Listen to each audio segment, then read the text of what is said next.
by for the Brewery Underground Podcast.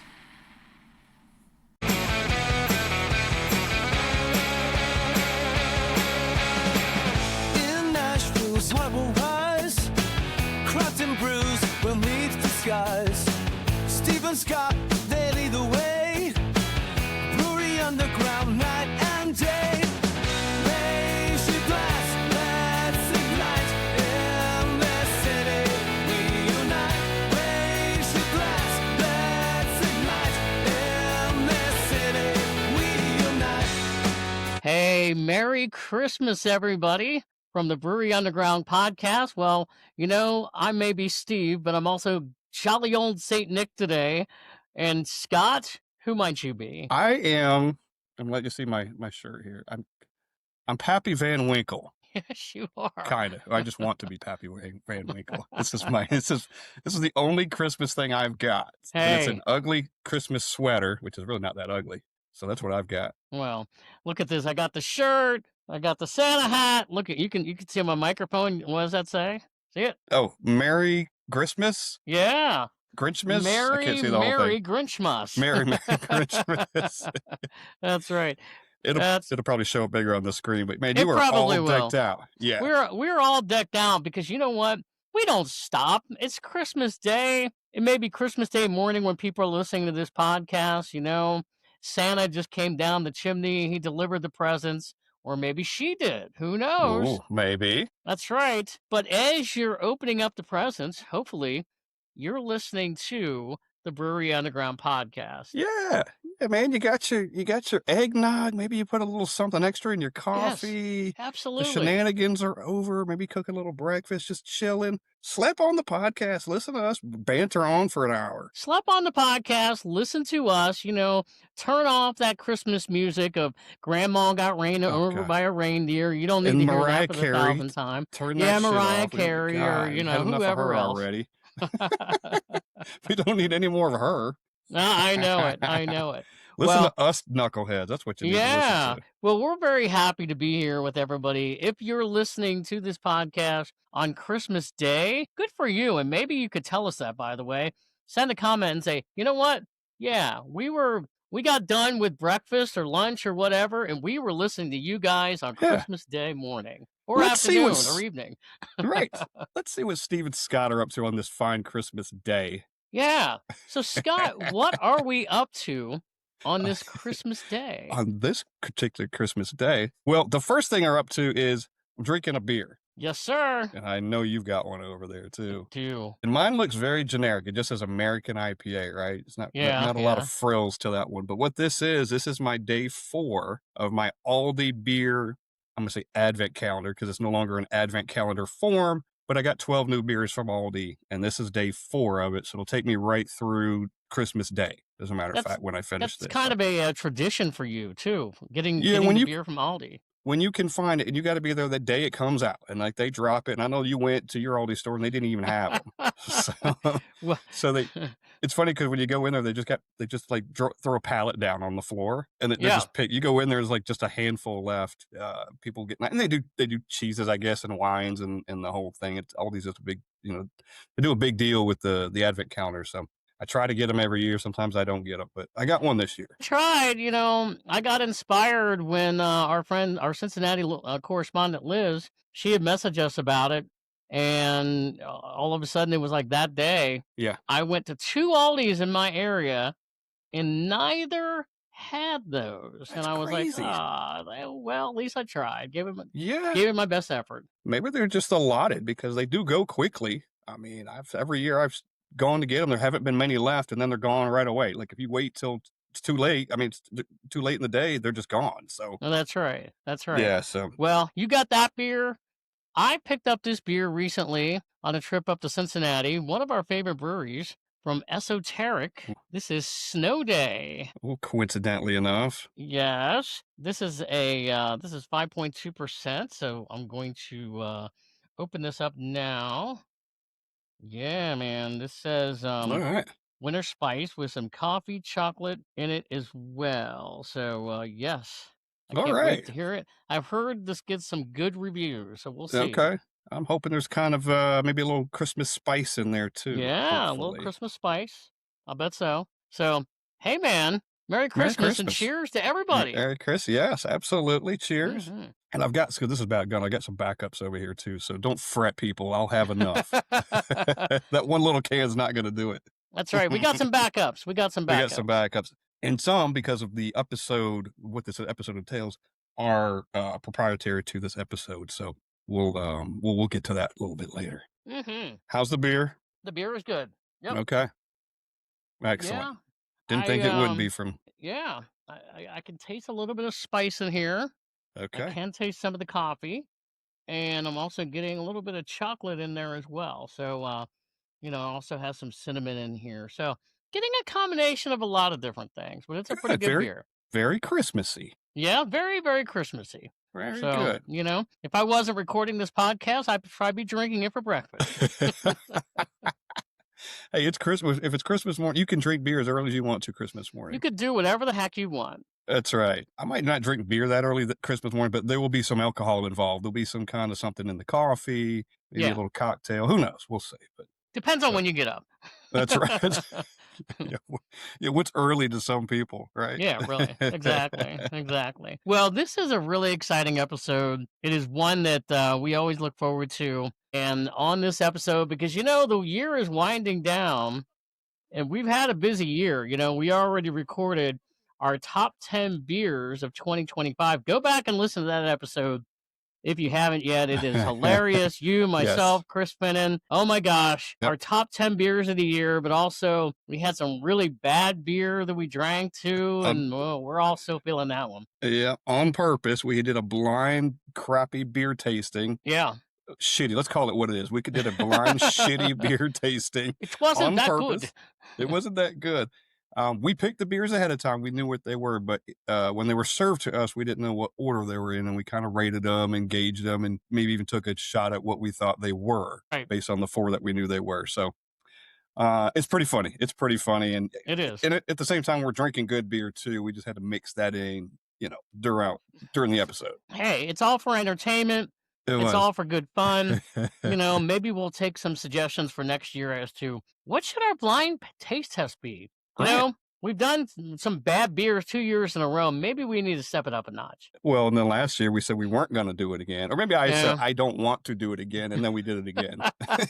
So we'll do some kind of blind next year. Maybe we'll do something that we actually like. We'll I know. Yeah.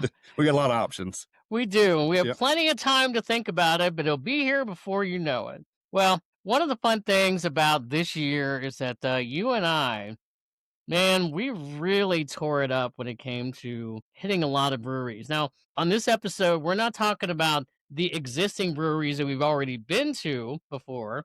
We're talking about new breweries, like all the new breweries that we went to in 2025. And you went to more, we'll give our stats at the end, but you went to a few more than I did, but we still hit a lot of them together. And now we got to count them down because we do love our top 10 list. We do love our top 10 list. And between both of us and individually, we had so many each. We could have made 2 of these lists. We could have. Yeah, I mean, we've got that many different breweries we went to in a year, which is amazing because then you add that to the other breweries that we went to that we've already been to. It's amazing. I mean, I don't know what those numbers are, but if you just they're going to be pretty high. Yeah, and the thing about it was, you were probably the same way when I was going through just my top 10. I went, gosh, it's so hard because like my 9 and 10 could have been replaced, not because I dislike the breweries, but because there were a lot of good ones too that I also went to. And so I think we always look at it and going, all right, so if you're going to a brewery and like we do, and what are you looking for? What's your criteria? And we're going, I know for myself, I mean, certainly I'm looking at the space, how cool is it? And you go in and the service you're going to get and the experience you're going to get. Obviously the beer, how good is the beer and the company that you're with sometimes, sometimes you may go into a new brewery and just sit there and just talk to the people that are just sitting there and the guy behind the bar serving the beer. Other times you're with friends, but one of the things that for me that stood out this year, and we'll talk about I'll talk about my list as we go through. This is something I really love about the brewery experience. Every brewery that I went to this year was uniquely different. It didn't look hardly like any other brewery that I went to. Everything had its own uniqueness to it and, its own signature. And I got to tell you, I love that kind of thing. Yeah, don't you just when you go back in your mind, and you're thinking about, or that one stands out for this reason, this one stands out for that reason. Yeah. And to go back to, you were talking about criteria. Sometimes a criteria for us can be something might carry a little more weight than something else, but it can vary between breweries too. Like sometimes it's just the beer. It's like, oh, the beer was so good, and everything else was, ho hum, not bad, but good. But then sometimes it's the ambiance brings it up, right? And the beer is just kind of okay or whatever. But whatever that formula is, but at the end of the day, that it adds up to something special. Yes. Enough to make a list.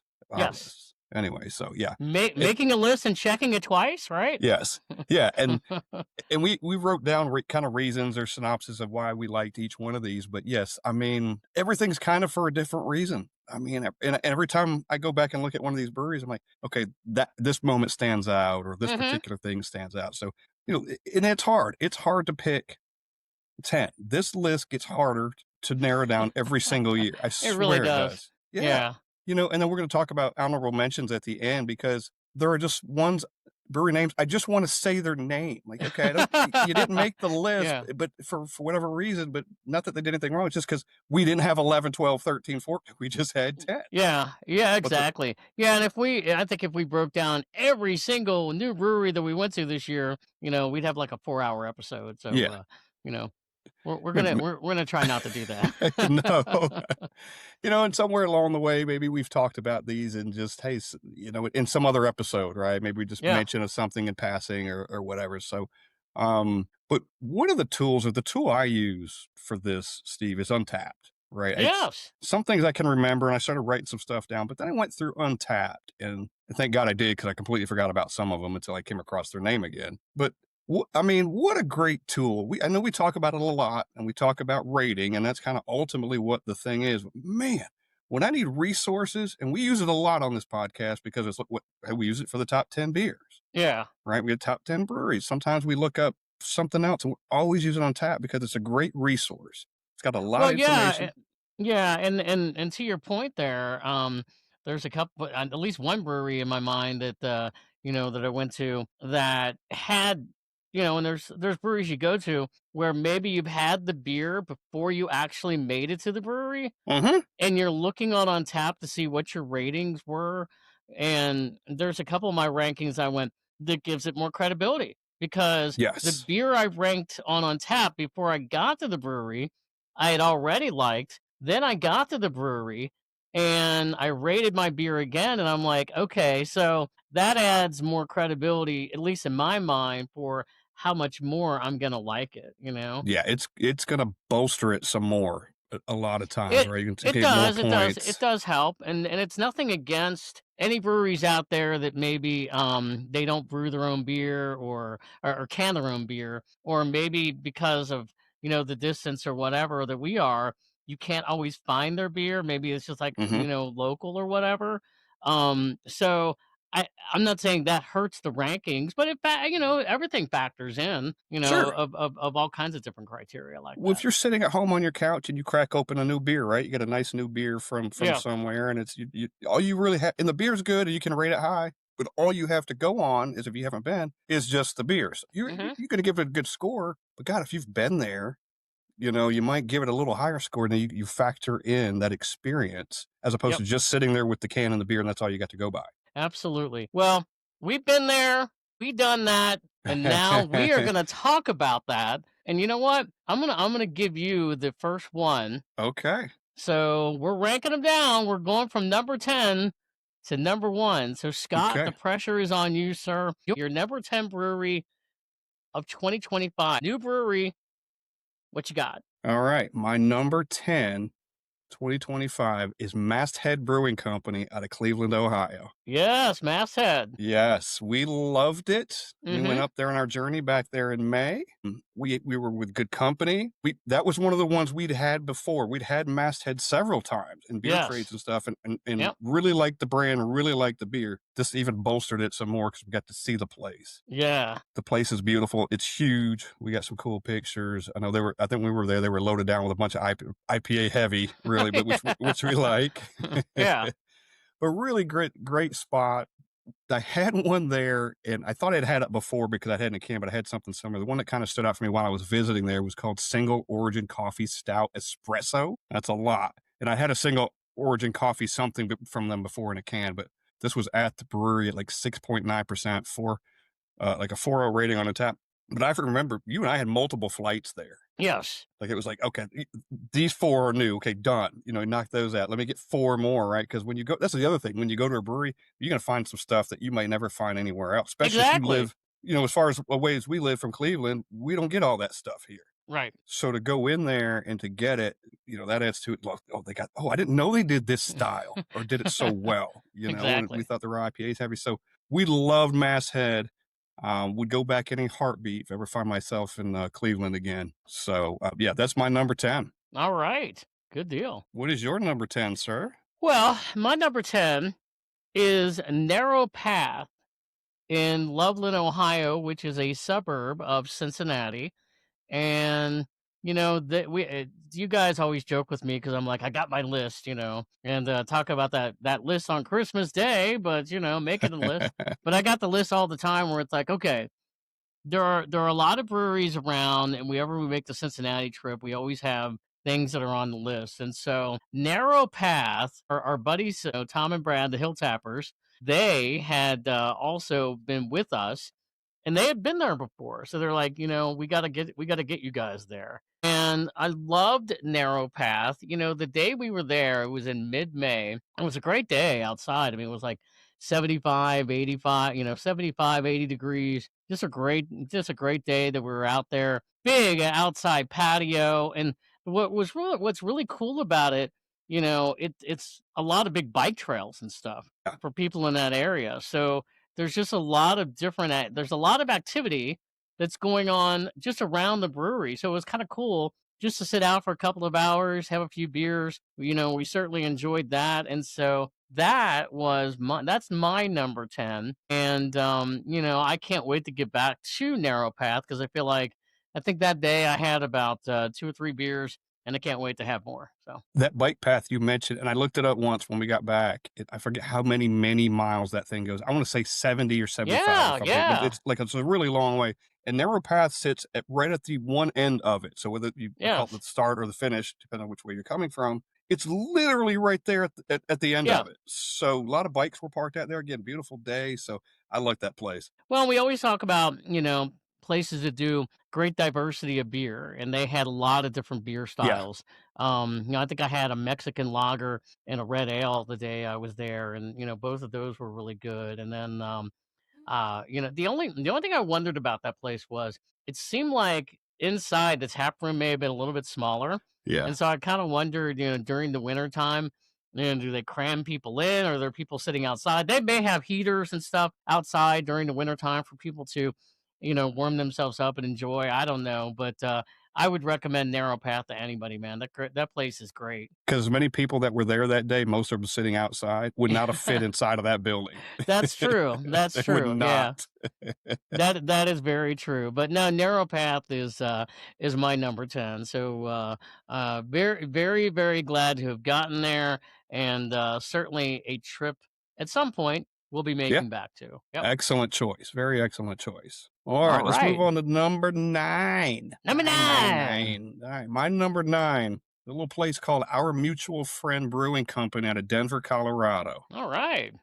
And I got recommended this place by Mitch from the Foamy Heads. Mm-hmm. As a matter of fact, he recommended this, and he recommended the barbecue place called Pit Fiend, which is literally directly behind it. It's a different building. It's not the same thing, but it's literally, you get your beer and you go get your barbecue and you just kind of eat your beer or eat your barbecue with the beer and stuff. Yeah. It's right there. So it's kind of a 1-2 punch, but we were in Denver for the Great American Beer Fest this year. We always do some stuff prior to the actual event, and we hit a lot of breweries, and this was one of them.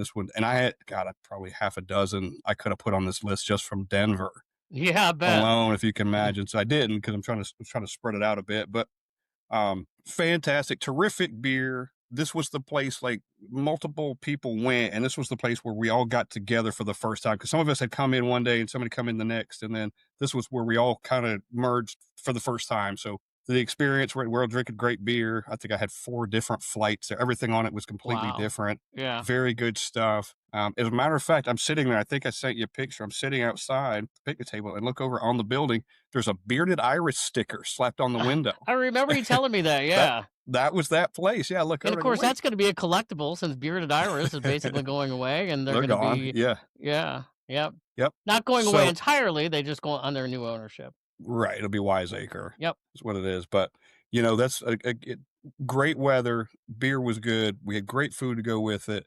Hanging out with buddies and just having the best time. And man, go to our mutual friend if you're in Denver. Put that on the list. And do you know how long they've been there, or are they like a staple of the area? I don't know. I think they've been there a while, Yeah. because Mitch was telling me when he'd been to GABF before, like years Hmm. past, it was there, and that's how he knew about it and recommended it. So I feel like they've been there a while. Oh, gotcha. All right. Really cool spot. And we sat outside. Inside the tap room looked cool too. We didn't spend a lot of time in there. We're just ordering the beer and then going back outside. But it looked like it was really nice and spacious and clean, and Yep. very kind of hip and cool. And they were very efficient when they were pouring the flights too, because it was busy and a lot of people in there. But of course, with JBF being in town, a lot of the vendors were there too. We saw them hanging out Yeah. there too, the beer vendors and stuff. So, but they were efficient, got you in, got you out. Great beer, just overall fantastic experience. Awesome. Well, great. Number 9. So number Number 9 for you. 9. My number 9 was your number 10. So my number 9 is Masthead in Cleveland, Ohio, and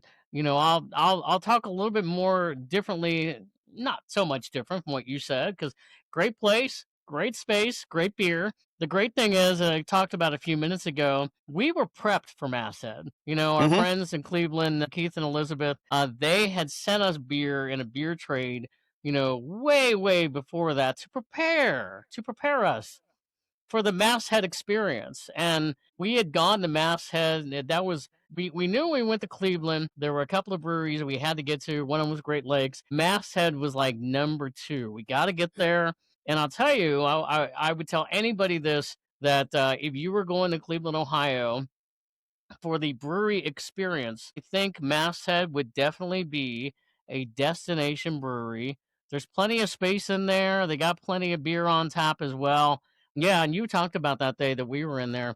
We got a flight and some more. I had a bunch of IPAs. I remember I had a Pilsner and a Mexican lager. And so when we were at Masthead, I also remember there was a beer that you had that I did not have, that I ended up having later in a can, and it was their Doppelbock. Really? Yeah, Okay. All right. Yeah. So so you like that one, huh? I did. Yeah. In fact, I was sitting there thinking that day when you had the Doppelbock and you're sitting near me, and I'm like, you know what? Because we're going to leave, we're going to go on to another place, and I'm going, why didn't I have the Doppelbock? That is one of those styles when you see one, you really want to get one because they're usually done well. Yeah. Yep. Yeah. Yeah, and I don't even remember having, because I do remember having at least 3 flights there. So, and I think I Hmm. got pretty much every style they had on the board. Yeah, And yeah, definitely, definitely. Well, was yes, Masthead, as you said earlier, it was a great place, and we really enjoyed Masthead. And again, I think, as I said, it's a destination brewery. So if you're in Cleveland, Ohio, go to Masthead. yeah, if we had not got there for some reason, we definitely would have regretted it.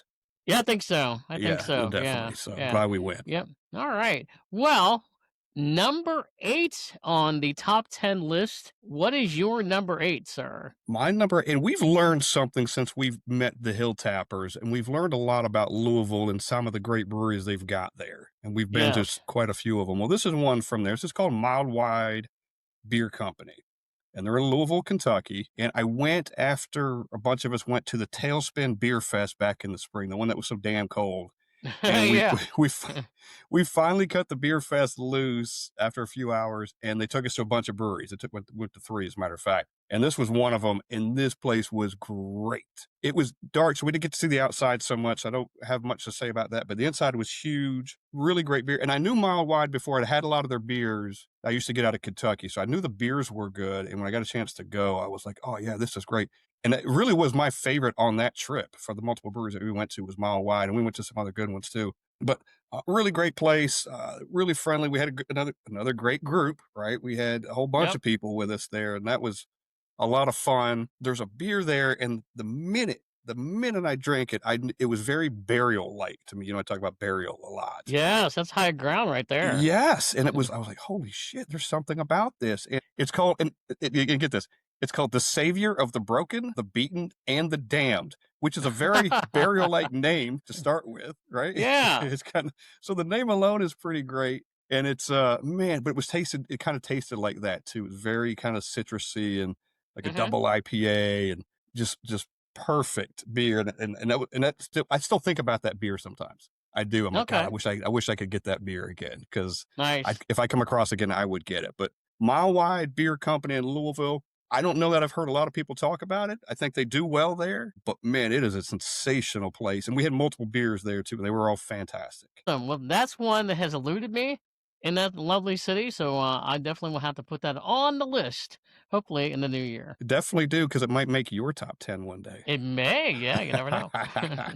So we're number 8 to you, sir. Yeah, the number 8 of my top 10 new breweries of the year. Man, I was so happy to get to Johnson City Brewing in Johnson City, Tennessee, the home of our good friend, the man who owns the place, Eric Latham. We've had him on the podcast now a couple of times. What a great guy. Yes. Yep. And this is another place where, and thank you, Eric. You know, he had given us some beer before I ever got there. And, you know, I was over in that area for something else. It was the Speedway Classic, but I had made a special trip the day before I was going to meet up with some friends. I spent the night in Johnson City. I went to their brewery there on Main Street twice, and I loved each visit. And that was something I said earlier. And not only does the guy who's serving the beer, he's friendly, he's knowledgeable, but all the people that were there, just people sitting at tables, and everybody wants to talk to you. There were some people that I knew that were local, some other folks that actually were there from Cincinnati that were going to the Speedway Classic the next day. So it was just fun to share like the experience of what they were drinking and what they liked. And it was early Oktoberfest season there. It was in August, and Eric was doing some experimenting with some different versions of Oktoberfest. And the great thing is that they had a butterscotch Oktoberfest on tap, which I looked at that and I went, now that is different. I would never have thought about a butterscotch Oktoberfest. Right. Never even heard of one. Never even heard of one. Nope. I had that. I had some other things on a flight as well. But man, I enjoyed it. I enjoyed Johnson City Brewing. And the thing I love about him and their brewery, and we also have to talk about their new brewer, Anna. Anna McKay, she was named their head brewer earlier this year in 2025. They do so many fun styles of beers, you know, and that's what makes craft beer so interesting. You go in there and you look up on the board and you see some of the interesting beer styles that they have, but also traditional beer styles too. So they have that middle ground that if you go in there, there's something for everybody. And that's what I really liked about my visit. So yeah, they had to make my top 10 list this year. He even admits it. They're not afraid to play around, to experiment, to have multiple Oktoberfest styles on at once is cool. I like the butterscotch idea. As a matter of fact, on that last episode, he mentioned, he goes, people thought he was crazy because apparently butterscotch is an off flavor for beer. Like if something's wrong with the beer, you might get a butterscotch. And he goes, they're like, you're going to make one with that on purpose? He told us that. So that's great. And by the way, I had a pumpkin beer from them this year. Top 3 all time. Oh, I'm going to love from that. Johnson. Yeah. It was awesome. And actually on the can, it says they used real pumpkin to make it with. And I think he says on the can, every year I don't want to make this beer. My wife talks me into it. I'm always glad I did, kind of thing. So sounds like it's a lot of work if you're using a real pumpkin. So yeah, great choice. Awesome. Yeah, and hats off to Johnson City. They're doing fantastic stuff. And we're getting a bunch of it here in Nashville, by the way. Yeah, we are. Yeah, if you go to if you go to beer stores, some of the ones that sell, individual craft beer, you'll find them. I also think if you go out to the airport, if you're flying in and out Yep. of the National Airport, you can find some of his beer there too. So Yep. Another thing they had just done, and I saw it on their social media, they did like a flight of pickled type beer. So like pickled olives and like dill pickle, and I forget what the other ones, but yeah, like a pickle lineup. They had pickled some things and made beers out of them. So that's pretty cool. It's pretty experimental stuff. it's a lot of fun. Yeah, it's a Uh-huh. lot of fun. Well, Totally. that is my number 8. So we'll go to number 7 on your list of your top 10. What is number 7 for you? So, You and I travel a lot together. We do a lot of breweries together. At some point, our paths are going to cross on these lists, right? We're going to have some overlap. There's just no it's gonna way happen. It's gonna it's going to happen. happen. And and I looked at your list before, and try to make it so it wasn't completely the same thing, because Yeah, some things are but you just can't inevitable. lie. You can't lie when you're having Right. fun and you're liking the place. It is what it is, right? Uh-huh. If it's that good, it's going to be on a list. So this one, it was on your list as well. So Narrow Path is my Uh-huh. number 7. And for all the reasons you said, we had a perfect, lovely day at the patio. Brad was out there doing his George Bush impressions. Yeah. I mean, it's a place we hadn't experienced, and that area was cool. And just to see all the people sitting outside, Yeah. again, picture perfect day. We got to try their beers. They had a couple that really stood out. They had an English mild, and you don't see a Mhm. lot of those. I remember that one. As a matter of fact, they had another one called Path Blue Ribbon, and it was kind of like the chalkboard looked like Oh, I Pabster. remember that. Yeah. Yes, it was very similar to that. It was the same style. But that mild English, the English mild was like 3.7%, which is what those are, right? They're really low ABV, Yeah. but a lot of flavor in them. And then something else there, and was reminded of this today when I was doing some kind of last minute research. They had a Mexican lager there. It was Mhm. called El Sendero, and that was the trip where everywhere we went had Mexican lagers. We must have ran into 100 Mexican lagers in that week. We It were was like an obsession for me. Every time I it went, I was was like, I have got to try your Mexican lager. And it was Mexican lager season. In fact, going back to Masset, I remember I got theirs up there and I was like, I know there's all these IPAs, but I also want to try something else. You got a Mexican lager, so it became like a theme of the trip too. They got a Mexican lager, yeah. yeah. Yeah, because we saw it early. We saw it early at Mad Tree, and then we saw it Yep. Esoteric, and then we saw it there. And I want to say, I forget, it was everywhere we went, they had one. Yeah. So we Yeah. just kept getting them over and over and over again, and it became a theme, kind of a running Yep. joke, But they were all excellent beers. So not to duplicate a lot of what you said, but Narrow Path had to make the list, man. There's no way it couldn't. I love it. It is so good. All right.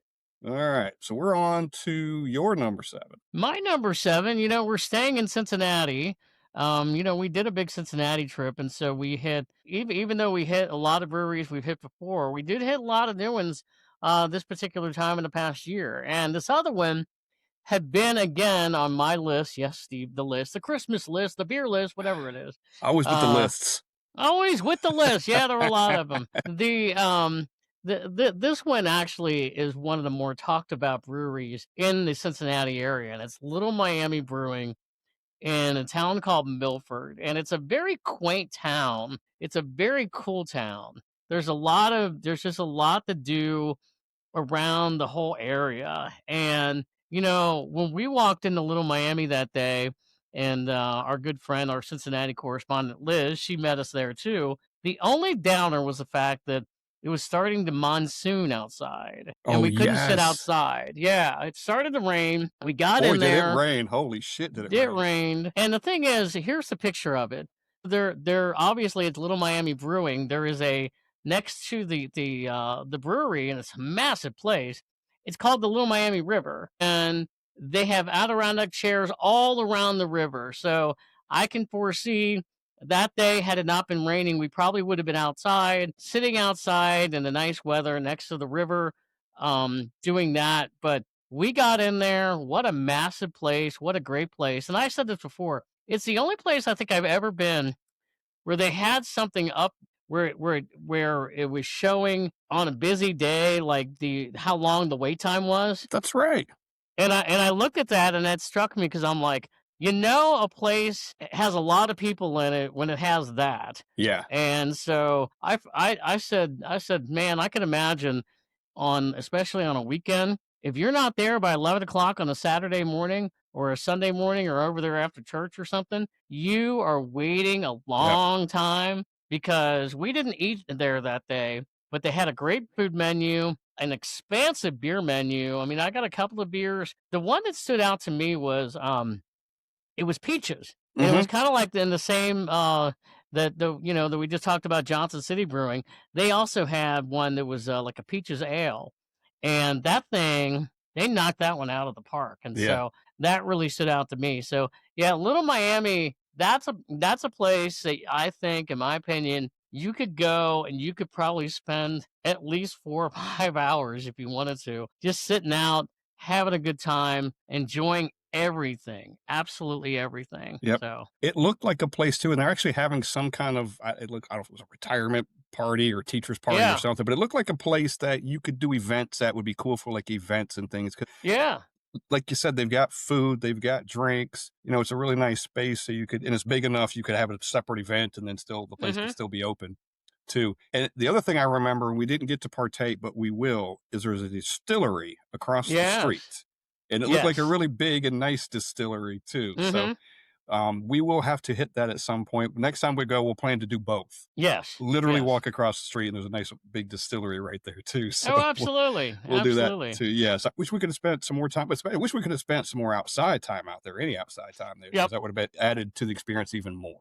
Yeah, definitely. So, yep, that wraps up my number 7. What is your, pray tell, your number 6 on not your Christmas Day list, Oh, but on the top new breweries of 2025 list? 2025. This one is called Ebony and Ivory Yeah. out of Knoxville, Tennessee. And that's one of the ones, until I was looking on my list today or just kind of going through stuff, I forgot about it. Hmm. And not that it didn't stand out, it's just, there's just so many. You just start going over in your mind. Like, thank God for the references and on tap. But Ebony and Ivory, Knoxville, Tennessee. We know Knoxville from some other breweries that we always talk about, Zool being one of them. But Ebony and Ivory has been one I've been wanting to for a long time. And last time I went, I made it a point to get out there to do it. And glad I did. We didn't get to stay for a ton of beers, but really nice place, great staff. Happy I went. The beer is good. I had some beer before I'd ever got there. But to go and see the place, and it was really nice. I was happy there. When I was sitting there, I was just taking in the moment. It's like, I'm glad I'm here Hmm. finally. It was worth the wait. And when I got to check off. But there's a beer that they have, and I had it before. I had it in cans. Otto brought me one back, but they had it on draft while I was there, and it's called Steel Arm. And when I Okay. came back, I think I brought you one back. It's about Yeah. Yeah, I've had it. yeah, the pitcher from the Negro Leagues from the early Hmm. 1900s, and his name was John Steel Arm Taylor. And the can has got a really nice write up on. I mean, I think there's even more. There might be a QR code on the can that you can reference. Will take you to like the full story and the whole Hmm. thing. But I thought it was really cool to have it on draft. The story of the beer is fantastic, and it's a really good beer. It's not just hype and gimmick and stuff. So to have that No, on it is. draft I had too, it recently, and it is a really good beer. Yep. it is good. It's a great story, and happy to see the place finally. I'm going to Zool. Excuse me. I'm going to Knoxville this weekend. I am going to Zool while I'm there. Of Maybe I course. can get Yeah. back to Ebony and Ivory and spend a little more time there because it's really high on my list. And man, one I've been wanting to go to for a long time. 'Cause I go to Knoxville fairly regularly and just had Hmm. never got to go. It's not really near anything. You kind of had to kind of go out a little bit to get to it, but Yeah. well worth it. Get it. The beer's great. Great environment. High on my list. All right. Good for Ebony and Ivory. Good to Yes. hear. And All right. no secrets, but we're trying to get them on the podcast. Hey, yes. That'd be great. Yes. Yes, sir. Onward and upward. Number 6 for you. All right. My number 6 here in the hometown of Music City, USA in Nashville. Crazy Gnome has been in operation for a couple of years, but they moved into a new location. So, you know what? We're including that into new Mm-hmm. breweries because, it was new. It was new to us, even though we had been to their old location. But we did a podcast episode from there. They moved over in the East Nashville area, Grayson, and we love Grayson so much, the owner. I love the fact that they have their own bigger space now, and he's got a lot of great plans for that place. The tap room, it's a little bit bigger than the one that they had, and they're now serving food. And to me, ever since I started going to Crazy Gnome 3-4 years ago, the beer only gets better and better. Mm-hmm. And so I am really happy to see Crazy Gnome really become such a institution into the brewery world in the Nashville area. Me too. We love that. That building wasn't even, he was still building out the building when we did the Yeah, yeah. podcast from there that day. And Well, remember, it there's was, plenty of parking out there, and I think he has a lot of different plans for the other buildings, maybe to do some bigger events yep, inside there and things like that. So we love Grayson. Grayson is always forward thinking on trying like what's the next bigger thing that you can bring in the brewery experience. And again, that was another podcast episode. You could go through our podcast episodes and listen to that one that we did. The thing that always stood out about Grayson was the day we went there, and the guys were outside and they're hammering and everything else, and you could hear the hammering on the podcast. But the day we got there, I got there before you did, and he had been around the corner, like working on some water line, and it splashed up on him, and he's drenched. And it was probably like 30 degrees that day. it was And cold. I felt sorry for the guy, but I'm like, you know what? He still came on the podcast. He never complained, and he just rocked it. But yeah, Crazy Gnome has made some big inroads in the brewery scene in Nashville, and I think only great things are to come for them. I agree 100%. We're happy. We love that building, and more to come from Crazy Gnome for sure.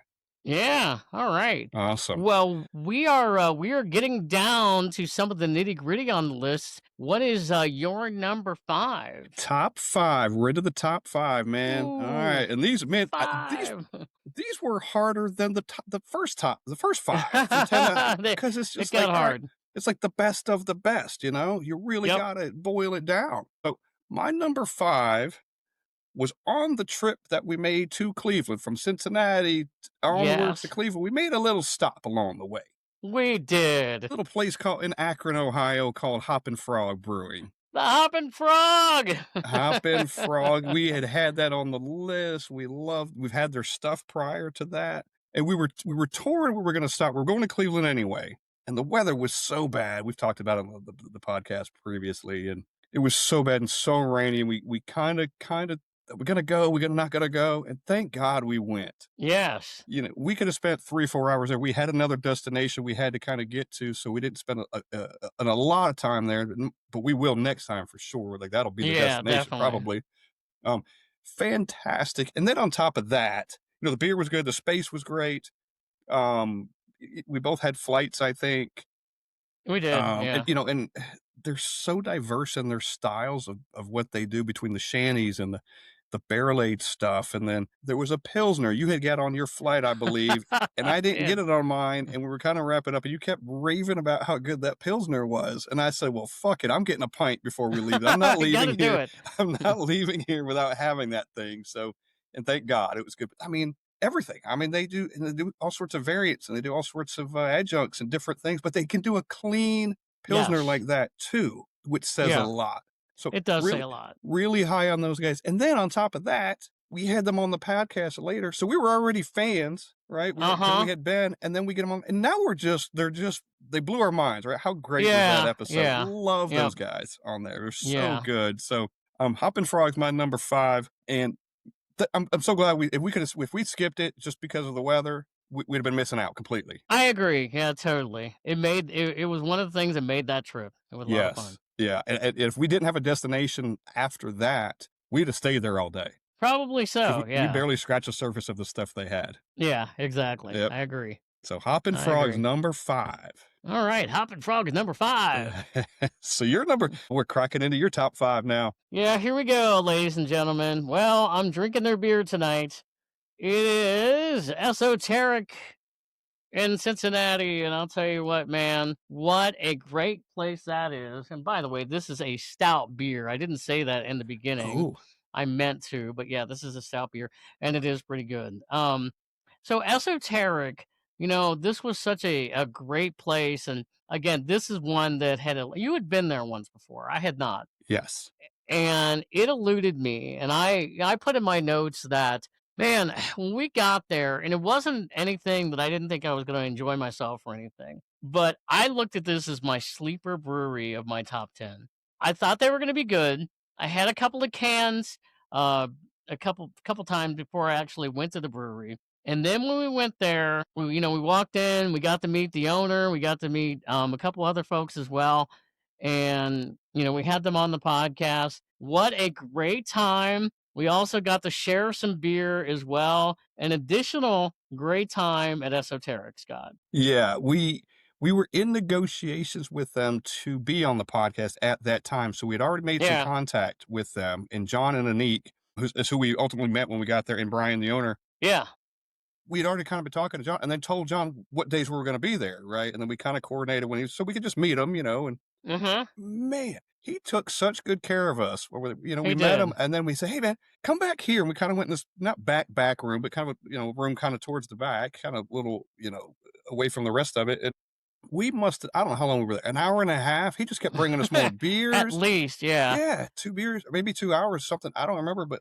And he goes, "Well, let me go get you this one and try this one and try this one." And it was so damn. And I kept feeling bad. I was like, "We're not taking you guys away from anything. Like more Not at important." all, He goes, not at all. No. He goes, "Our stuff's done. You just stay here." And he kept bringing us great beer. And then I think that even bolstered the podcast because we'd already met them and had some conversation and kind of shared some beer and stuff together. So that was some more stuff we could talk about when they came on. So and the only reason they're not even on my list is because I had bet previously. Right, so right. Yeah. Otherwise, they would be high on my list too. But this is new breweries for 2025. And it's such a great podcast episode. You can find that on the Brewery Underground podcast. It was so great. Monique, who is their head brewer, she started out there a couple of years ago, basically as like a beer tender. And then she studied and then worked her way up and learned and everything else. And man, she is just killing it. So if you were the one that brewed this beer, and I'm sure you were, it is fan-damn-tastic. So yeah, Esoteric.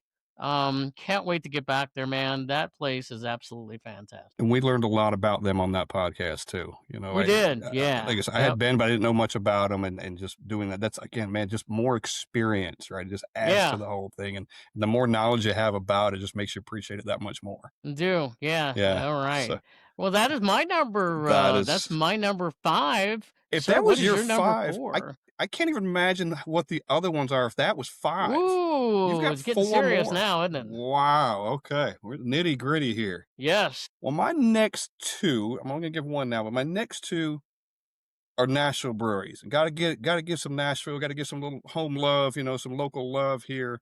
And my number 4 was one you just mentioned, Crazy Gnome Brewery. Yep.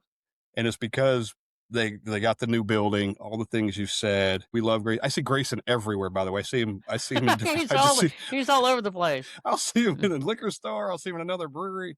He's like great. Flash Gordon. There's Grayson. There's Grayson. There's Grayson. And he's great on social media. Does a lot of great videos too. He was our first and still 3rd time guest. Yep. He made 3 appearances. The first Crazy Gnome, the previous building he was in. Cyanide Cider when he opened that, and then the new building that we're just talking about now. So he's been on 3 different times for 3 different episodes. So love Crazy Gnome, love Grayson. I can't wait to see what they continually do with that space. Now, they're just now starting to brew in that facility now. It took them a while. They had a contract for a while as they're getting built out, and the brewery park kind of took a while and get stuff done. But they're now brewing their own beer in-house. They were contracted with some others. So they've got that going, which we're going to give him some more flexibility on the stuff he can make and will make, beer wise. They've got food in there. It's Fab Pizza is in there. Great place. And they got a cool thing I've never seen anywhere. And we were doing that podcast. It came up, the Quiet Room. The Quiet Room, yeah. Never heard of that before in a brewery. I think it's awesome. No, basically just if you want to go in and just sit down, you can close the door and be away from everybody. Yep. But maybe just go in there and maybe bring in your laptop or read a book or something, have a beer at a brewery. I don't know. Maybe it's for guys and gals that are just trying to get away from the distractions of life. You can go in there and it's a quiet room. So it's a lot of fun. It is. And the tap rooms can be pretty loud sometimes, just people talking, or if there's a trivia night and you don't want to participate in the trivia, but you want to drink your beer and stuff. So that's a good thing for that. So really cool idea. You don't get 50 people there. You might get 10 or 12 or Yeah. something, but it's a really nice size. It's really cool. It's just right off the tap room when you walk in. Interestingly enough, we did the podcast episode from the quiet room. Yeah, we did. We did. And you were anything but quiet, so that's probably not anywhere that you would necessarily end up. No. Ordinarily, Scott's not going to the quiet room. They would kick me out of the quiet room for being too loud. That's probably. right. They'd be like, "Get the heck out of here, man! You're way too loud, for God's sake! Yes, get the hell out of here! Get the hell out of here! What is wrong with you? With the other loud people, I know you belong out there with the rest of them all. Yeah. Get out there, you loud mouth. Well, that's awesome. Yeah, so crazy. No, I'm glad that made both of our lists. Yes, definitely. All right, man. Number 4 for you. Oh, number 4. Well, you mentioned them already, and you basically said everything that I could say, but I'm going to continue to say, and that would be the Hoppin' Frog. We love that trip so much, and I think you mentioned this earlier. That was more of a hopefully we can get there place, because when we're on our way up there, we hit a monsoon of rain, and we actually got up there, and then the monsoon of rain came back to us as we were leaving Hoppin' Frog. You hit it all in the nail on the head on everything. What I will say, you mentioned a Pilsner. My takeaway on that was, for a place that does, we had them on the podcast. For a place that they admittedly do a lot of fun beers, they do a lot of sweet beers, a lot of stouts. I mean, I had them in can before I ever got there as well. To also rock out a great tasting Pilsner that's as good as all the other things on the flight, and it's not just an afterthought. Good for you, Hoppin' Frog. You have my absolutely admiration and respect. You're right, because it's one thing to create those things with all those adjuncts and just add a bunch of flavors and things to it. It's another thing to put out a clean beer. Yes. I mean, it shows you're a good brewery and a good brewer. It's not just an afterthought, because sometimes, and I think breweries are getting away from this, but sometimes we've gone into breweries where maybe it's a lager and maybe it's just a Pilsner just to appease a certain crowd. I mean, we like to drink everything, but I like to drink good beer, and I don't care what beer style it is. If it's a good beer, I want to drink it. So, that's a little commentary on that. And I think any good brewery who puts out a Pilsner or a lager knows that better be good, because there's nothing to hide behind. We've said it 100 times. It better be good, because it will be flawed if not, and it will get picked apart. Yes, absolutely. So, well, that's our glowing review of Hoppin' Frog. And one other thing, and this is on the podcast too, is the fact that they have shipped to many other countries. Like 22 countries? It's crazy, yeah.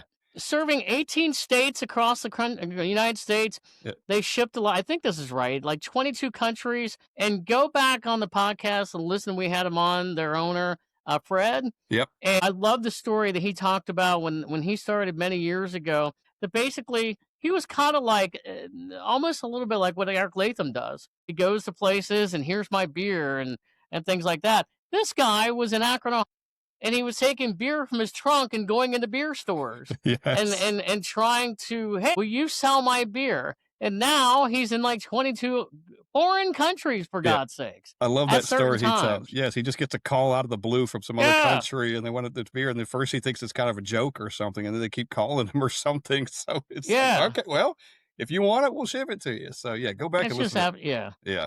That's just absolutely awesome. Yeah, I love that. We'll move on up now, sir. Well, we are in the medal round, if you will. Top 3. And man, I'm telling you, and I know yours are too, these are bangers.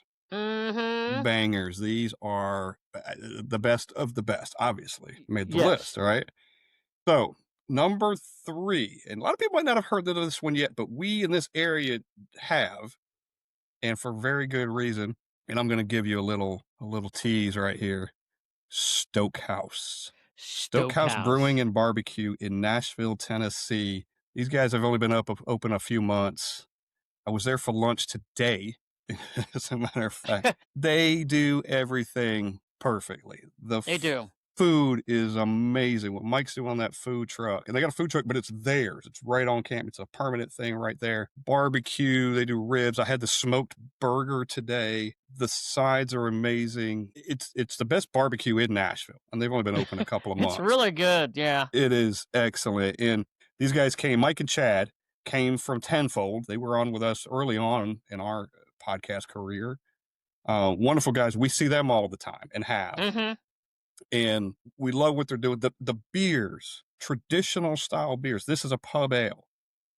My favorite beer right now in Nashville is it's called Original. It's just a lager. It's the original lager, and it's perfect. It's absolutely fucking perfect. And that, I mean, even without that, they'd still be number 3 on my list, but that is just an amazing brewery. They got nothing but good things coming for them, ahead of them, because they're so, and they're just getting off the ground. Yeah, and they may just be hitting off the ground, but they hit the ground running. Yeah, I mean, they really did everything. They had everything nailed from the beginning, and I've been there a couple of times now. And Chad is increasing their tap menu as time goes on as well. So you're going to get a lot of good beer and a good diversity of beer there too. Yeah, like it's traditional styles. I talked to him today, and I won't give anything away, but he's got some others he's working on that are going to come out for like the winter. And he's already planning some stuff for the spring. So yeah, not a lot of heavy adjunct stuff, none of that stuff, just traditional style beers. And just crisp and clean. And he's got an English mild on draft now, which might be one of the newest ones that he's come out with. And oh God, I wish I had the whole list, but you've been, so you know how good this shit is. And what's really cool about that is, we're diverse beer drinkers, and we like going to different breweries in Nashville. And there's a lot of them, some of them that do have, like the same traditional styles that you're talking about with Stokehouse. And then there's others that may have other different styles, but you go, you know what? If you're hitting breweries and they're going, okay, where can I go now that I can get a different variety of beer and it's clean beer? She said like that, not as many adjuncts, and that Stokehouse, that describes them as to a T. That's a place where you could take a guy who only likes Miller Lite, Bud Light, that kind of stuff, but you could probably take him there and find something, because it's going to be traditional stuff. It's not going to be anything that blows, that's like, God, I'm not drinking this chocolate stout thing. It's like, here's something similar to what you like, and obviously way better. Exactly. It's another thing again that makes the Nashville brewery scene so fantastic, because there's so many different beer styles to choose from wherever you go. And everybody's doing a good job at what they do. I like this place so much, Steve. I am a Mug Club member. Yeah, I bought a Mug Club membership. Do you remember the commercial where it was I think it was Schick razors or something, and the guy, the previous, he goes, I like the company so much I bought it, or something. I like this razor so much I bought the company, or something from many years ago. I like this so much I got a Mug Club membership. Yeah, that's great. Because I knew I'd be there quite a bit. So. That is great. Stokehouse Brewing and Barbecue, Nashville, Tennessee. And by the way, they're in the original Crazy Gnome building. Yes, they are. Yeah. Next to Main Street Liquors, by the way. Yes. So go to Stokehouse, and then you can go next door and you can get all those stouts and pickle beers and everything else that you want at Main Street. So. I don't go to one without going to the other every single time. It's and hard. today it's hard I did the same thing. That's right. Yeah, that's right. Exactly. So that was my bronze medal. And man, right. and I tell you, 3 is really high, especially for a brewery that just got started, right? I mean, I know it. Yep. Yeah. So, all right, what is your bronze medal brewery? It was about time I got here, and had I waited, I would have got there, because we know, one of the biggest news that happened in Nashville this year when it came to the brewery scene, or comes to the brewery scene as it pertains to the brewery scene, is that Zool is moving into Nashville and taking over the Southern Grist locations, and that's going to be happening soon. But I went to their Knoxville location when I went over to East Tennessee over the summer. I had to stop through Knoxville and go to the original Zool location, because I had their beer, and had their beer here in can, had it on tap at certain places, and it was like, now it's time to go. The only bad thing was, it was kind of like the Hop and Frog situation that we had, is that because I was on the go, I was only there for like an hour and a half, and, went through there, got myself a flight, actually checked in my 1,000th beer there, remember? Did. That's right. Yeah. That was a highlight of 2025. That's a good one. That's a good one. Yeah, I probably would have. I would have stayed longer had I not been on the road. And I remember the day, because it was in August. That's when we had that heat wave of like 100 degrees, and you're driving. It's 100 degrees outside, and you're like, oh yeah, and I'm gonna stop in and get some beer.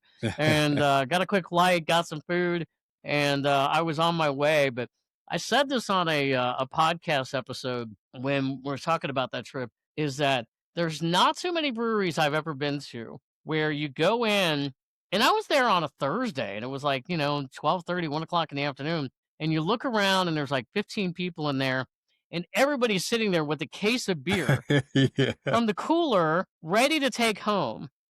And a couple of people that I talked to, that were from out of town, and they're like, we had to get to Zool. And that place, not only is that place a destination brewery, they just don't put beer in their cooler that's an afterthought.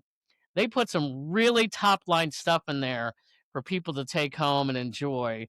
And that really impressed me. So, Zool, you got my respect. And we look forward to having more of your beer when you take over the Southern Growth locations here in Nashville. Hopefully sometime soon you won't have to go all the way to Knoxville to get it. I know, it won't have to go very far.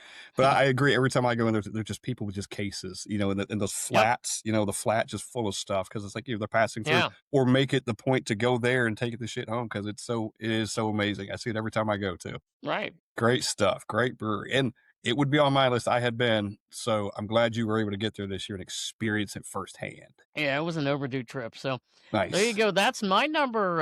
That's number 3. Okay. What is your number 2? Number 2. I'm going to leave the country for this one. Actually did leave the country for this one. It's called Hofbrauhaus, if you've ever heard of it. And I have. It's a pretty big name, and it's the one in Munich, so it's the one. It's the most famous beer hall in the world, is how they bill it. Yes.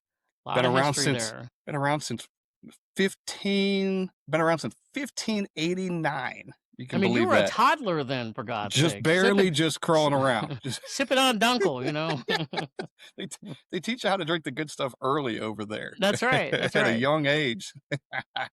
But, this is one of those breweries the other breweries want to be, right? Like this is the thing. Now, I know it's really big and commercialized with the Oktoberfest and stuff, and they've got Hofbrauhauses here. So if anybody's seen the Hofbrauhaus in Newport, in Columbus, and I think Vegas has got one, and I think Pittsburgh got one. They're all over it's the same franchise. It's them. It's Hofbrauhaus USA. All right. Yeah. But it's that same Hofbrauhaus, and I visited the one in Columbus recently, and it brought back memories of being at the one in Munich. It is, it's everything you think it's going to be. It's massive. Food is amazing. They're walking around selling giant pretzels in the thing. I mean, for like $5, and you're having schnitzel, and you're having sausages, and you're drinking out of the mosses, right? The big giant one. And of course, when you go to a place like that, that's what you get. You don't get the half pours. You don't get the little ones. You get the big ones. You're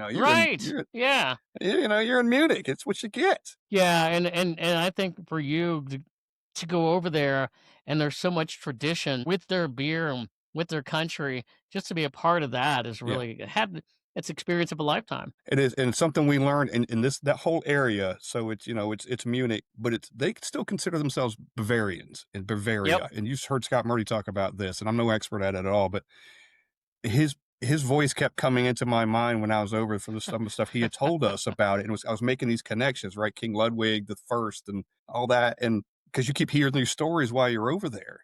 But that is Bavaria, and they consider themselves, they're German and in this Munich, but they are Bavarians. And that whole Oktoberfest thing, that is one culture in itself. Like everything around there is Bavarian, and I love it. I loved the whole culture in the whole area because you get your maypoles all up over the place, and just the history is, hey, we did a beer walking tour, and one of the stops, we had to walk by this before I actually visited Munich, or before I visited the Hofbrauhaus. We went in on the walking tour. We got to stop and go in real quick to take some pictures, knowing we were coming back a couple days later to do the actual thing. So it's just history everywhere. Their Oktoberfest beer is legit. Like it is. You would expect that too. It's been around 500 years or whatever. Yeah. So it's like, it's good. It's again, simple, plain. It's why it's so damn popular, is because it's so damn good. That's one of those beers where I have given a higher score to more recently than when I used to rate it. When I'd have much more appreciation for the style, the experience. I mean, I'm giving this like a 4.2. I was probably in the low threes before, but just not understanding those clean, crisp, Right. traditional beers, and now you have such an appreciation for them. And And if I'm not mistaken, you left something over there, right? I left a lot. We have Brewery Underground stickers all over there. Yes, I was gonna say some of All our stickers are over there. Good all job, sir. Yes, it's all over. I got them in Austria. I've got them in Germany. I've got them all over Eastern Europe. So they're on bridges. They're on poles. They're on everywhere I could stick a sticker, and they're there. So Awesome. Well, glad you had a great time there. thank you. And that was, man, I'd mentioned earlier some breweries I'd forgot, so I looked on my list. That wasn't one of them. That was like, oh yeah, that's. I don't know if that's gonna be one or two, but is pretty high. It was It ranks memorable. right up there. It's got to. It's got to. Well, good Memorable. deal. Yes. What is your silver medal brewery? My silver medal is what you just talked about. I don't really have much to add other than just to say Stokehouse is my number two. So happy for these guys. We had them on the podcast a couple of years ago when they were at Tenfold. We know that they've been around for a number of years. Chad and Mike, two great guys. We're going to have them on the podcast soon. We're going there on location and to talk to them, and that's going to be a future podcast episode. Cannot wait. I know. I mean, it's just Stokehouse. I mean, you pretty much took the words out of my mouth a few minutes ago as far as like everything about them, and every beer that I've had from them so far, I've certainly have enjoyed, and the food is just tremendous, and I just want to go back again. Yeah. We've got our friends, the Hill Tappers, are coming down. We found out yesterday, I guess, they're coming down in early Yeah. January, and that is on the list. That is high on the list. That might be On the priority list. number one. Or timing around lunch or dinner, right? Because you got to have the food Yeah. there. So we're gonna make sure they get there too. But yes, that is a place. If anybody comes to town, we're taking them there. There you go. One of the many places we're taking them to. Absolutely. Well, certainly Stokehouse. All right, Scott, we are down to our number one new brewery of 2025. Say it with me. It's both of ours. Yes, Great Lakes Brewing Company. Great Lakes Brewing in Cleveland, Ohio. You mean this Great Lakes right here with the? I mean this Great Lakes right here, You baby. mean that one too? They do so Here's many a good pour things. for ya. Oh my God, look at that! You get the Christmas ale going. Christmas ale on Christmas Day. Juicy, vivacious. Ooh, I got blood orange down there somewhere. I couldn't find it in the fridge, but I got it down there somewhere. By the way, Merry Christmas again, everybody. You got the appropriate beer for it. I know it. In my Christmas ale glass from Great Lakes Brewing. Oh, it's a great glass and a great beer. Yeah, Steve, we couldn't. This was the reason we went to Cleveland was Great Lakes. Ultimately, we talked about going to Hoppin' Frog on the way. We hit Masthead. We were there. We hit some other places too, but Great Lakes was the goal. And It really was. it did not disappoint. We finally got to meet Michael Williams. Yes. Who'd been on the podcast and so generous to us, man. He's been so generous with his time. He's been on twice now, actually. Yeah, shout out to Michael. Yeah, he's been really cool with us, and we hope to have him on again. We got something up maybe planned for him later on in 2026. But I tell you what, so I don't steal your thunder, tell a little bit about the brewery from your experience. Well, it is, I mean, a destination brewery, of course. And I mean, the place has been around, the brewery has been around since 1988. And really, you're going to find a lot of places. You're going to go there, you're going to find some beers on tap that you're never probably going to get anywhere else. By the way, some beers you're not going to get in Tennessee yet. Bring Great Lakes to Tennessee, people. Sign a petition. We're going to get them here one day. We're going to get them here one day. The beer that we both have came directly from Great Lakes. I went and got it. Yes. We did not pick this up locally. That's right. That's right. But no, really, honestly and truly, the food there is outstanding. The beer is outstanding. And I said this, I wrote this down. It's like, when you go there, it's really a combination of like a Cheers atmosphere, but also a classy joint that really feels special. And when I say classy, I mean, it is classy. It doesn't feel uppity or anything like that. You just know that you're at a very, very, very special place. And it's just, they've taken things to a different level. Yeah, it's a thing. The history and the historical part of the buildings they're in is amazing. Yep. The actual bar that's behind the bar that you sit at, the bar behind, it's like 120 years old.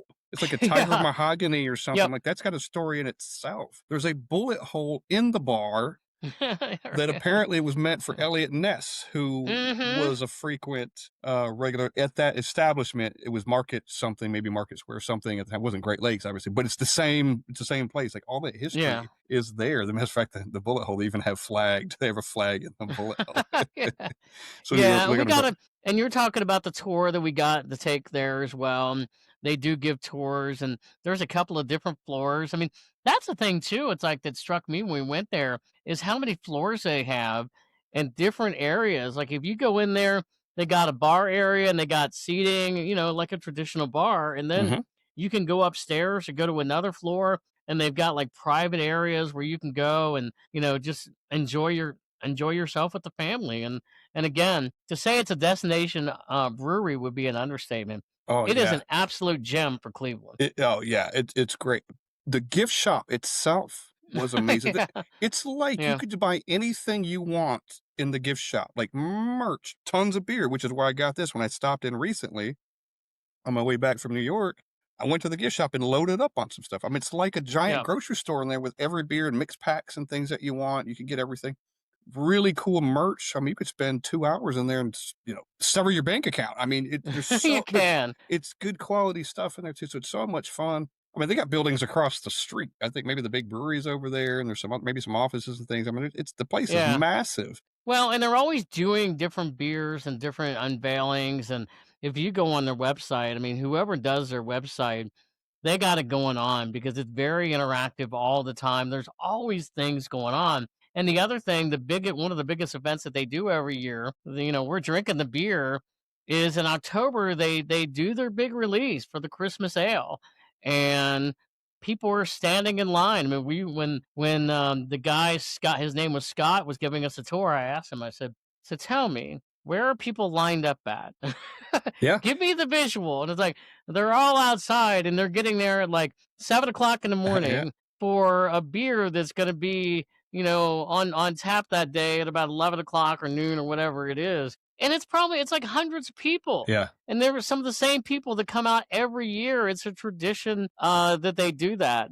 And one other note, I've had this beer in a bottle a couple of times. I had never had it on tap until recently because we don't get it on tap here in Tennessee, Great Lakes. I know you're coming to us soon. Yeah. But they're just making us wait.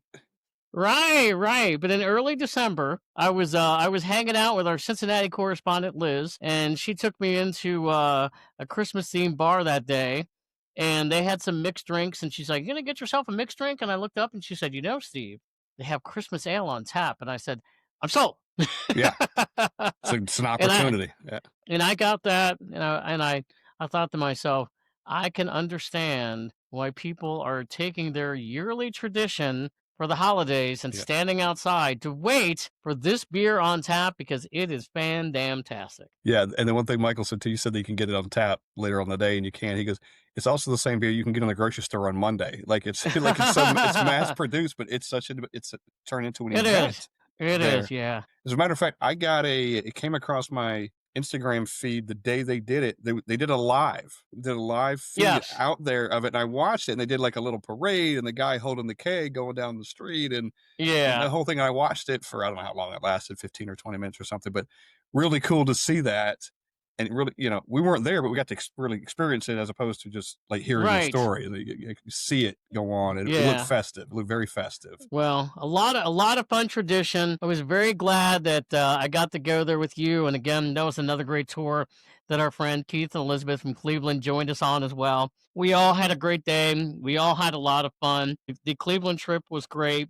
Great Lakes topped it off, not only just for that trip, but our number one for the year and of new breweries. And that had to be. I mean, I knew it was going to be number one for both of us. Look, anybody that follows us or listens to us or anything, we talk about Great Lakes all the time. Hey, we have a page. It's called Bring Great Lakes Beer to Tennessee. So look us up. Come on, people, sign up petition. Come on, Great Lakes. Sign up petition. Yes, we want the beer, and then we can do away with the petition once the beer's here. We can do away with that account too. But yeah, but we won't. But when they come here, we won't stop talking about their beer. we will continue on drinking their beer and talking about how great it is. So. That's right. We will continue, but that beer, and it'll be multiple of them, will be in the refrigerator all the time, constantly. I will always have Great Lakes, and everything they do from, they do lagers and stouts and obviously IPAs and that ale that you got there and all sorts of stuff. They've done barrel-aged stuff, and we've had the barrel-aged Christmas ale and everything talked about. Michael Williams, he hooked us up when we were there too. He sent us home with some things. He did, yeah. If you go and listen to our last podcast of our top 10 beers of 2025, I think Great Lakes makes it a time or two. So. Yes, both of our lists. Yes. Yep. There you go. All right. So, outstanding. Great choice on your number one, sir. Great choice on your number one. Thank you. Great minds. Yeah. And I like, there were some inevitabilities, like we said earlier, because we go to them, and they just are. They're just that damn good. So that's why we had a little bit of crossover, but it was going to have to happen. Yeah. Well, you and I both have some notes and some stats about certain things. We love our stats. Love stats. Love stats. Well, if you don't mind, I'm gonna dive into a couple of things of kind of my notes for the year of beer. So I went to 25 new breweries this year. Nice. 25. I didn't even realize until today. I was like, hey, I think it was up in the 20s. And I started counting and I'm like, 25. Holy cow. It's two a month? Two a month. Yeah. And, as I said, the top 10 list was hard. There were a couple of them that could have easily made my top 10 list. Podcast Brewing here in Nashville. I've been there once. I want to get back. I want to have more beer from there. So, I just haven't been able to dive in enough into Broadcast Brewing, but I will. 11-3, which was on our list as well, up in the Cleveland area. We went there, and that is a fantastic place. They had a lot of great beer. Loved that place. Another one. Let me clear my throat. Whoop Hearted. What's it called again? Hoop Hearted. Yeah. went to Hoop Hearted, and that was up in near Columbus, Ohio, when we went there that day. We took a lot of great pictures. We posted a lot of those before. Those are a lot of fun, but that's a very unique place. Yeah. But also a very fun place, and they have a lot of great beer. So put that on the list. And I have to say, and this one goes into again what I said earlier about every place we went to was different. And when we stopped through Columbus, after Hoof Hearted, we had gone to, and you've been there before, Hammock Farms. The first time I'd ever been at a brewery that was also part of a big farm. And I mean, it was funny that night we got there because it was mid-May. And it hadn't warmed up enough yet in Ohio. And it got really chilly that night. So we were only there for maybe 2 hours. Yeah, because the inside was busy. There was no seating inside. Yeah, we were sitting outside. It started getting a little chilly and all that. But yeah, I want to get back there one day because, man, I just thought there is so many nights I could sit out here for a number of hours and just really enjoy myself. So really loved Hammock Farms.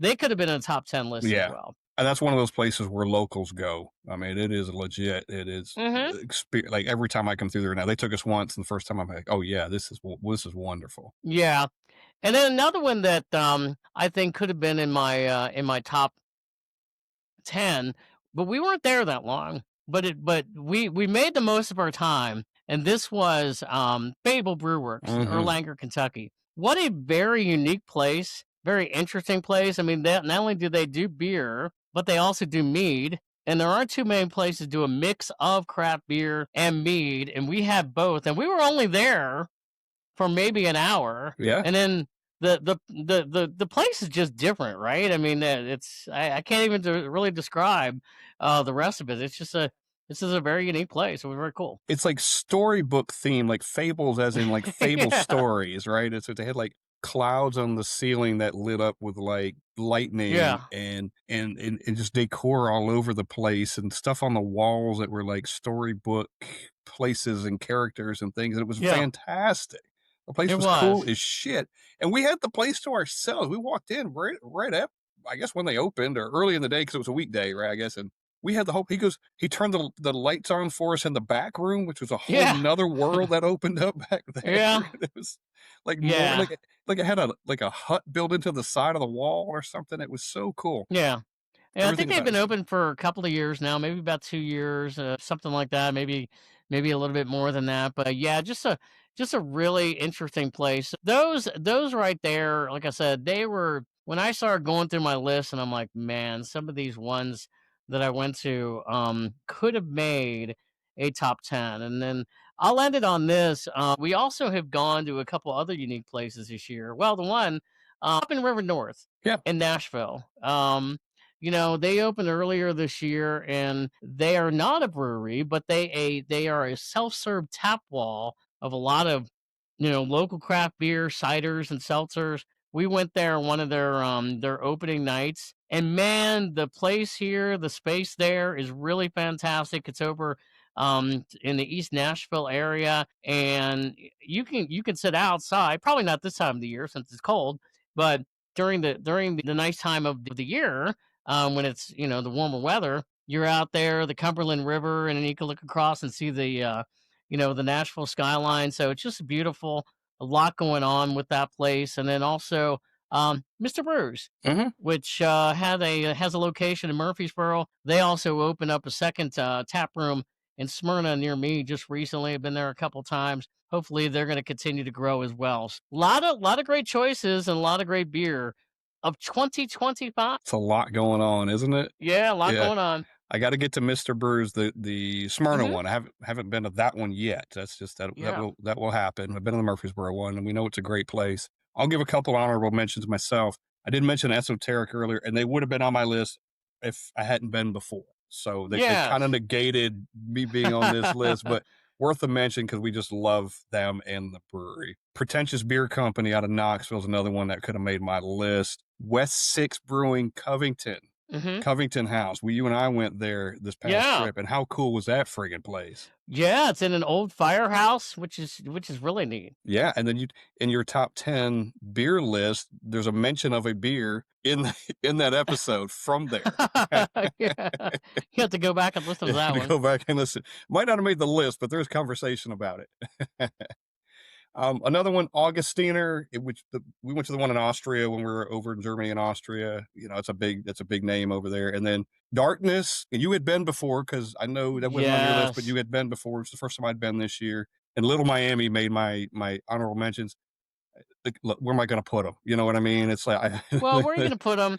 I yeah, mean, the other thing is, and I almost have this rule, and I kind of broke it for like Little Miami, is a lot of times I go, God, I'm basing it on how much beer have I had before I've gone there. It's hard sometimes to judge a brewery if you've only had one or two beers there, and hopefully you've liked them. But sometimes you go back and you're like, I don't know about the second time. I mean, but I never got that vibe from like Little Miami, right. and I certainly never got that vibe from Darkness. And based on the reviews I heard from other people that we know as well, they're like, yeah, these places are just absolutely legit. So. Yeah, and local favorites. Again, when Local locals, favorites, and we're not going to mention the ones that sometimes you've gone in and maybe you've enjoyed one or two beers, and then all of a sudden you go back again, you're like, yeah, like we have and that those tends here. that happens on a rare occasion, but it's been known to happen. So Yeah, it's the same thing when people come to town here. We want to take them to the good places, right? Yep. The places the locals go to. Those are the ones you want to go to. So, Mhm. and those the ones you just mentioned, those definitely are. Couple quick notes. I went to 37 new breweries in 3 countries this year. So counting this Yeah. one, Germany and Austria was the same trip, and they count as different countries, even though you take a train back and forth. They are different countries. Maybe we need to do a thing like what country is Scott going to go next? I would love Ma- that. I would like to know. How about maybe you go, since I keep saying, do we have any listeners in Antarctica? Oh, you want to send me to Antarctica? Maybe if you went to Antarctica and found some beer drinkers there. Yeah, I wonder What what the are Wi-Fi. people there drinking? Right. I wonder what the Wi-Fi there is like. Exactly. I'll have to record it onto a tape, physically bring it back, and then we could play it. That would be how we would do that one. Find out, are they drinking winter warmers there? Barrel-aged stuff? Do they have that there? Or it's just, Probably a lot of whiskey. I'm guessing a lot of whiskey. Probably so, yeah. 120, 130 proof. Probably don't get much crap beer there. They probably ship some stuff in, but yeah, it would be interesting. Every once in a while. Yeah. Here's an interesting fact, and I only came across it accidentally today. I was, again, just threw it on tap. I forget what category it was, but anyway, I found where I drink more breweries. They give you a list of where you drink more beers from different breweries, right? So it's not really what this episode is. But anyway, I drink more beers from Tailgate Brewing than I did from any other brewery anywhere. I'm guessing that's probably almost the same for me, in the fact that it's one of the closest near my house, and it's kind of an in-between between you and I. Yep. You get the more Nashville breweries than I do because you're closer to Nashville. By the way, sometimes we will talk about how Nashville traffic, how bad it is. I wanted to maybe mention this today. I sent this to you yesterday. There was some study somewhere that was done that Nashville now ranks as number 30, not in the United States, but in the world for bad traffic. I don't know how they do those rankings. They set in traffic. Yeah. It's all subjective, and I can tell you this much right now. I think they're right. Oh, I think they're right, too. All they had to do was sit in at one time, and they realized this is somewhere on the list. Yeah, exactly. Yeah. Exactly. And I think that the thing with Tailgate, too, is they do so many new beers. So every time you go, you're getting new ones every single time. Yes. So if you're going every single time and you're getting 4 or 5 or 6, and everyone's new, that's going to add up over a period of years. And by the way, number 2 I thought was interesting too was Southern Grist. I had 52 new ones from them, and I had 76 new ones from Tailgate. So I just thought that was an interesting little thing. Neither one of them made this list, but we had been, not for any fault of their own. We had been to those breweries, but kind of interesting for those two. And then you kind of mentioned this. I'm really curious what our lists are going to look like for 2026. Yeah. We've got some new names coming to town, Wiseacre and Zool. Those will count as new breweries because there will be different buildings and they will be located here. Yes. So got a feeling one or both of those might show up on our list somewhere. Oh, I would think so. Yeah, we'll probably be there. Yeah. We're going to add some more when we do our, annual spring trip. We'll have some stuff in between. Maybe I'll get a couple new ones. I want to go to Knoxville this weekend. We'll see. How it shakes out next year is going to be really interesting. Exactly. I agree. Well, my friend, you know what? This has been fun. And we are so glad that we could spend our Christmas with your Christmas. Yes. I'm drinking Christmas ale. Man, I got the hat on today. I've got it all. He's jolly. Look at he's jolly. His shirt even says jolly. That's right. Well, yeah, Merry Christmas, everybody. We've got a couple more to record this year, but they won't be out till, I guess, next year. Yep. Something like that. But anyway, Merry Christmas, and we will be back very, very soon. Cheers. Cheers. Bring Great Lakes to Tennessee.